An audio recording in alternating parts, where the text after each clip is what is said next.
Hello and welcome back to Crate Digging with Carter. This is episode 4 of my Tone Poet review series where I review each month's Blue Note Tone Poet releases.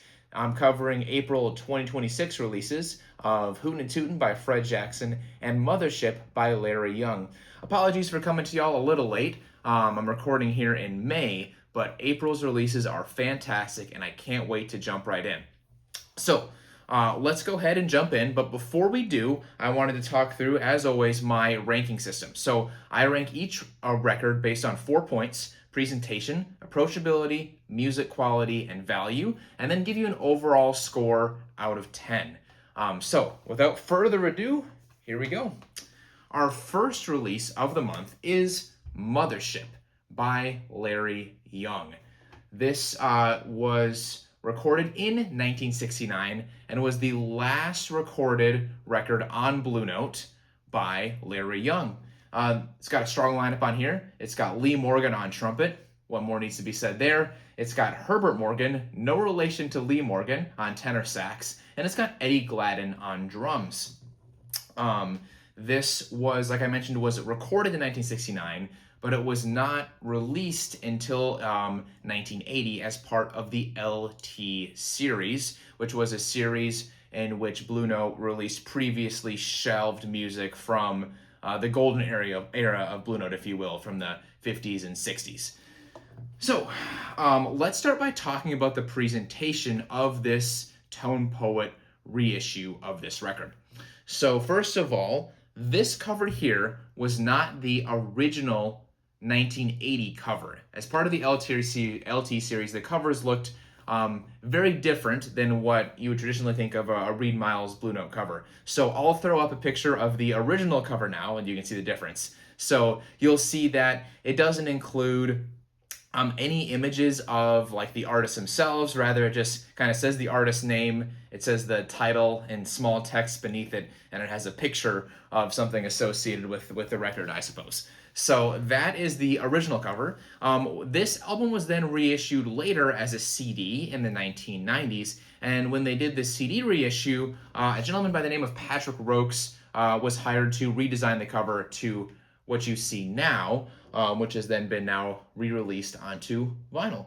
I think that the re-release of the redo of the cover is very interesting, and I prefer it more to the LT series, although that's iconic in its own way.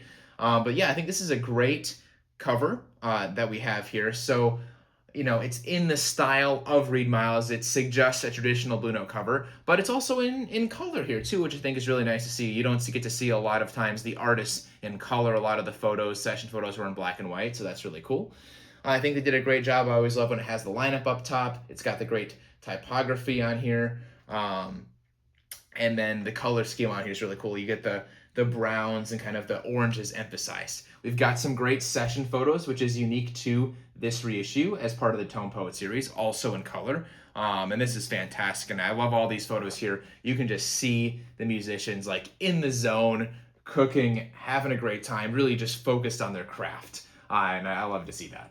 So that's great. And then on the back here, we have the original liner notes from the 1980 reissue, which is great. And these are fantastic liner notes. It goes into the history of Larry Young, the history of this release, a little bit of information about the supporting musicians on here, and then also, again, it gives a brief overview of each track, which I think is really, really cool. So this is just a classic presentation on here. I really enjoy this. I think it did a really solid job with this. No, nothing out of this world groundbreaking, but I think this is a really solid presentation. So for that reason, I'm going to give it an 8 out of 10 for presentation.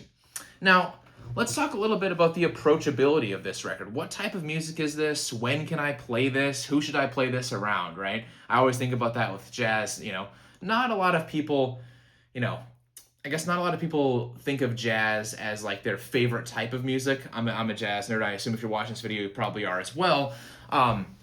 But I like to introduce people to jazz, and sometimes if things are too avant-garde, it can be harder to bring them in, so that's why I like to talk about approachability in this video, to say like, hey, if you're just getting into jazz, this is a good place to start or not. So this record is, for me, right on the cusp, which is really unique. So it is a post-bop record, and it has some challenging moments, but it is it also has some moments that pulls it back, that kind of gets back into the pocket and has some groove. So you have some influence from soul jazz. You also have some influence from hard bop, but it does push the boundaries. Not Lee Morgan. Larry Young was known for being a very experimental organist, really pushing the boundaries of the instrument when a lot of people were just kind of playing classic soul jazz, which I think is really cool. So he had a lot of respect in his community. A lot of his peers loved playing with him because he could do everything. He could, comp in the background, or he could take things into a new direction as a leader as well. And that's what he does here. This is definitely a journey. So from approachability perspective, I'm going to give this one a 5 out of 10. And why I say that is because I think this is a good gateway into getting into more avant-garde, more challenging jazz music. If you like soul jazz and want to try something a little bit different, this is a good gateway to say, okay, what else is out there? Because it exits a little bit, it starts going into more challenging territory, and then he pulls it back in and hits the groove again, just kind of throughout the album. A lot of tension and release. It's a very satisfying listen. So I would say 5 out of 10, a good gateway into some more complex jazz, if you will. Now, the music quality overall.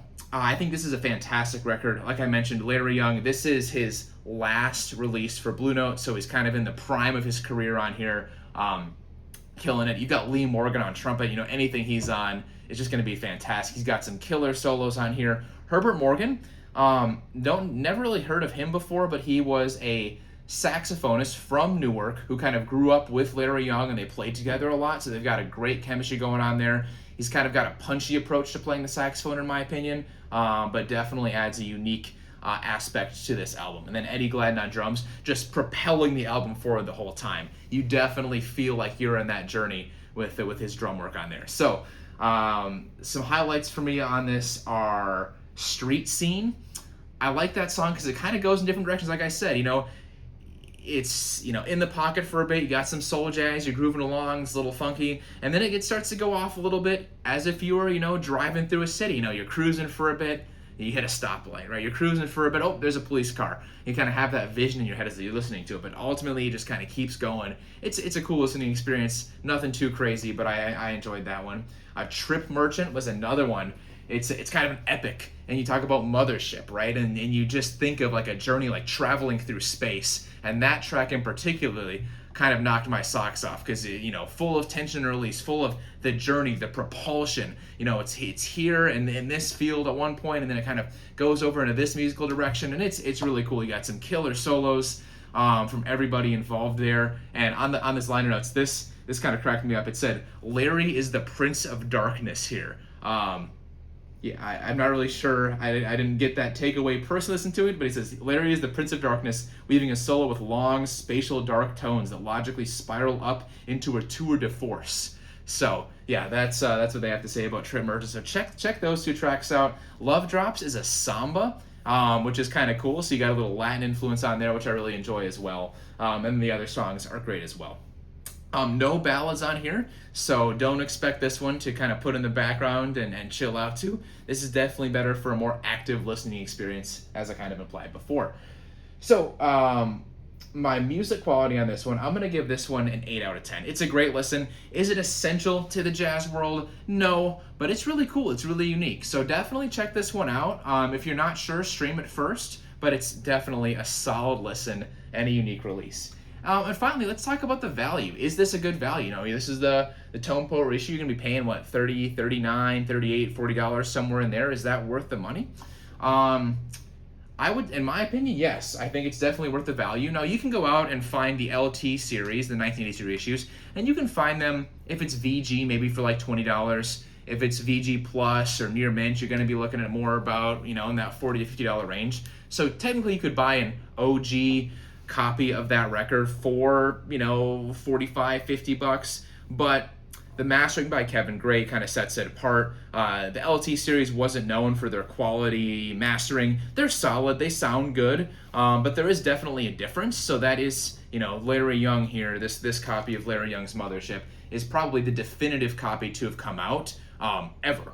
So check this one out. I think this is a good value. Of course, you can find other reissues for about the same price. So I'm gonna give it a 6 out of 10 on value. Slightly better than average because it's the definitive. But you can find other versions out there and still listen to it. So 6 out of 10 on value. Overall, where does that leave us? That leaves us with a 7 out of 10 on, bringing it back, Larry Young's Mothership. Check this one out. A great listen, especially if you're looking to start to explore into post-bop and more challenging jazz, but you like soul jazz. All right, now let's get into the second release of April 2026. And I'm not gonna lie, this is one of my favorite Blue Note records of all time. I was super excited when they announced the Tone Poet kind of release calendar for this year, and I saw this on here, and this was a big incentive for me signing up for the Tone Poet Society. This is Hootin N Tootin by Fred Jackson. I'll be honest, this is a real deep cut from the Blue Note catalog, but it is awesome. This is Fred Jackson's only record, and it was recorded in 1962 at Van Gelder Studios. It's got Fred Jackson on tenor sax, Earl Van Dyke on organ, Willie Jones on guitar, and Wilbert Hogan on drums. A lot of these musicians actually played together previously as part of the Lloyd Price Orchestra, the kind of R&B singer from the 50s, during his peak popularity. Earl Van Dyke on organ would go on to be a key player in the backing band for Motown. I want to say it's called the Funk Brothers. So he would go on and have a lucrative career there. The other, Earl Van Dyke, Willie Jones, and Wilbert Hogan also were part of the supporting cast for the Ike Quebec 45 sessions. I know the Tone Poet reissue of that came out last year, and that is a lot of the same lineup there across the rhythm section. So yeah, kind of a unique lineup for Blue Note. Fred Jackson played on a couple other artists. He played with Big John Patton. He played with Babyface Willette. But this is his only solo record, and honestly, his commercial output wasn't that huge. But this, especially as a leader, but this record is just a standout. These guys have, well, I'll get into that in a second. Let's talk about the presentation first. So, presentation of this record, this is a classic Reed Miles cover. You know exactly what you're getting into. You can see here Mr. Fred Jackson, just in the zone, cooking on that saxophone. You've got your text in here. It looks great, very clear. You can see the cover, you can see the artist. I wish it had the full lineup on there, but other than that, this is just a classic Reed Miles cover. I got no issue with it. I love the red color. It just lets you know this is going to be a soulful, laid-back, kind of late-night experience. Getting ahead of myself again. And then, let's see, we got fantastic liner notes in the background, kind of tells the story of Fred Jackson and why this issue is being released and why it's important, which is cool, because it's a little bit outside of the norm for Blue Note to just have this session, but I think that's what makes it so special. So without further ado, let me talk about the approachability. This is one of my favorite records of all time. Actually, I forgot to give this score. Let's go back here. So presentation for me, I'm giving this one a 10 out of 10, despite the fact that it doesn't have the artist names up there, just because I love this record. It's got great liner notes. It's got fantastic session photos in there. Everyone just, in the zone, making some great music.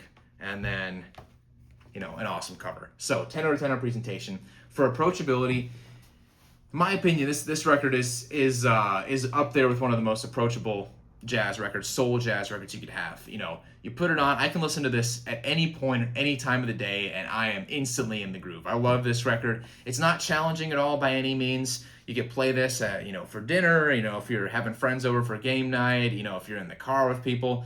Just a great record to put on in the background and just kind of appreciate the groove and appreciate the music. So approachability, I'm giving this one a 10 out of 10. Music quality. Now, I'll be honest, this is not anything experimental. This is not anything groundbreaking. I'm sure many other jazz artists can play in this exact same vein, but the way this band plays together, Fred Jackson's unique approach to his playing of tenor sax, it just hits me in a different spot. These guys have extreme chemistry because, like I mentioned, they played together for years as part of that Lloyd Price Orchestra. It's not just an ensemble of different, people in Blue Note getting together to perform. These guys jammed and played and know each other. And it's like you just kind of walked into them just jamming. So that's really cool. They just really play well together, and it's a cool listening experience. So music quality on here. Let me get into some specific tracks. Southern Exposure is one of my favorites. It's not talked about a lot, but that one, you put it on and then you can immediately feel that heat. I'm from Texas, so sometimes we go outside in August and you'll see those like heat waves, like you literally see them outside and the sun's beating down on you, and it's just like, oh, you know, and I feel that, like that music kind of takes me there into that spot. You can feel the Southern Exposure, if you will. And Fred Jackson is from Atlanta, so I'm sure he knows about that as well. Another great track on here is Preach Brother. That's a standout track from this record. It's got a lot of energy, a lot of soul to it. The band is just cooking on that throughout. And that continues on into Hootin N Tootin on the B-side. Another just absolute cooker, in the zone, soulful, bluesy music, just fantastic. And then slow it down a little bit on Easing On Down, just relaxing, staying in the groove, and just sitting right there in the pocket. So, it's hard to describe this music because it kind of sounds like, oh, I'm just saying the same thing, but give it a listen and you'll see exactly what I'm talking about. Just fantastic music, fantastic solos all around, just something that, you got to make that, like, that face, it's just like, it just takes you somewhere. So, fantastic music. Again, like I said, I'm definitely biased on this one, but it's my video, so I'm gonna give it the score I want. I'm gonna give this one a 10 out of 10 on music quality. So let's go into the value. Is this the release of Fred Jackson's Hootin N Tootin that you should get?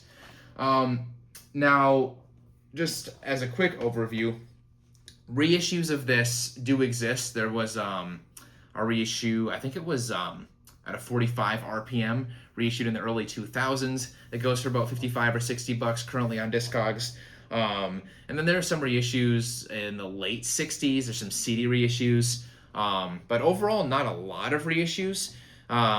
Early pressings of this one usually go online right now for the, probably about the mid 180 range. But some reissues don't even have any listings on Discogs. So it's a hard record to find. Unfortunately, it didn't sell very well at the time, so there's not a lot of reissues of this out there because it wasn't very popular. I think now it's getting some more appreciation, which I'm really excited about. So in terms of, is this a good value? I would say absolutely. You can find other variations out there, for about the same price. If you want the 45 RPM edition, you can get that. You're still going to be paying more for it though. So I would say 9 out of 10 of value. You can get other copies of this a little bit more expensive, but I think this is a really solid choice to get. I hope to get an original one day just because it's my favorite record, or one of my favorite records from Blue Note rather, and I would love to have that in my collection. So keep my eyes peeled for that. But overall, value on this guy, 9 out of 10, which, no surprise to y'all if you've been watching this far, I'm giving this record overall a 10 out of 10. Fred Jackson's Hootin N Tootin, just a fantastic album. If you take anything away from this video, listen to this album. It's fantastic. I should say, too, I'm not sponsored by Fred Jackson or Blue Note. I just really like that record. All right, well, thank you so much for watching episode 4 of Tone Po Reviews for April 2026. Hopefully, be a little bit more timely with my next one for our May releases. But as always, thank you so much for watching. Make sure to like and subscribe. And good luck out there crate digging. We'll see you next time.